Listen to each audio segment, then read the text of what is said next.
Persekongkolan kecil itu akhirnya benar-benar terjadi.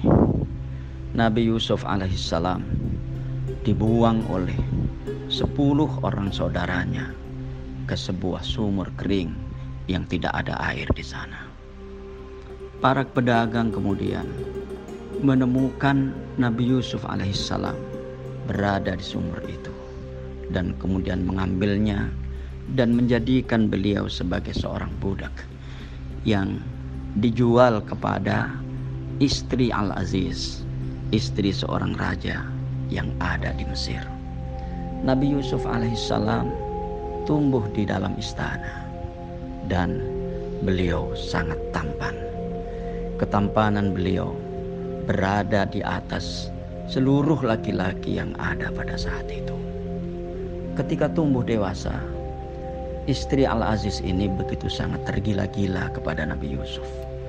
Bahkan dia mengajak Nabi Yusuf alaihissalam untuk melakukan perbuatan yang dilarang oleh Allah Subhanahu wa taala, melakukan zina.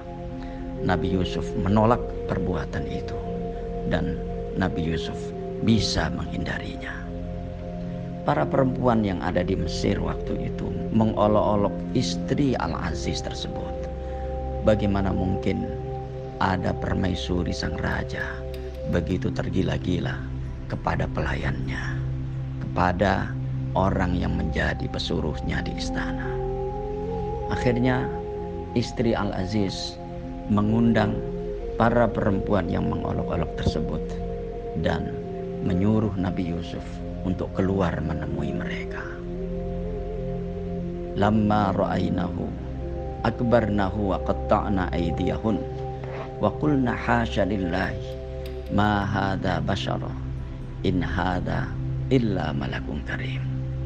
Tatkala para wanita itu melihatnya, mereka sangat kagum dengan ketampanan wajahnya Nabi Yusuf alaihissalam dan mereka melukai jari-jari tangannya seraya mengatakan, Maha sempurna Allah, ini sih bukan manusia, ini tidak lain hanyalah malaikat yang mulia.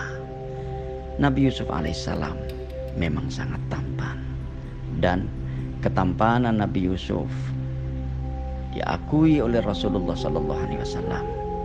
Bahkan di dalam sebuah sabdanya beliau mengatakan, fa idza ana bi Yusuf alaihissalam wa idza huwa qad u'tiya syitrul husn. Dan aku bertemu dengan Nabi Yusuf alaihissalam, Allah subhanahu wa ta'ala memberikannya separuh ketampanan. Itu disampaikan Rasulullah ketika bertemu dengan Nabi Yusuf alaihissalam di langit yang ketiga, di saat dimi'rajkan oleh Allah subhanahu wa ta'ala ke Sidratul Muntaha. Tapi tahukah kita bahwa ketampanan Nabi Yusuf alaihissalam ini menjadikan kita tahu tentang bagaimanakah seharusnya perlakuan seseorang kepada hawa nafsunya.